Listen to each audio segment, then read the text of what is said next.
আমি ফকির মাওলা দরবার শরীফের গোলাম মোসাম্মদ সোনিয়া সরকার রাজবাড়ি, আমার চার তরিকার মুর্শেদ কেবলা সৈয়দ গাউসেল আজম শফিউল বাশার আল চিশতি নিজামি বাবা জানির কদমে ভক্তি শ্রদ্ধা রেখে, দাদা গুরু বাউল সম্রাট রশিদ সরকার রহমতুল্লাহ আলাইহির পাক দরবার শরীফে আমি আমার ভক্তি শ্রদ্ধা রেখে, পিতামাতার চরণে ভক্তি রেখে, আমার উস্তাদ ফকির মোহাম্মদ আবুল সরকার সাহেব বাবা জানকে ভক্তি শ্রদ্ধা রেখে জয় জয় সাধুগুরুর জয় হোক।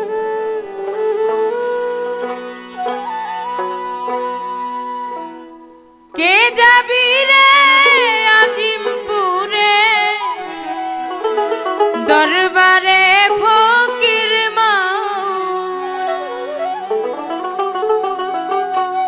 দরবারে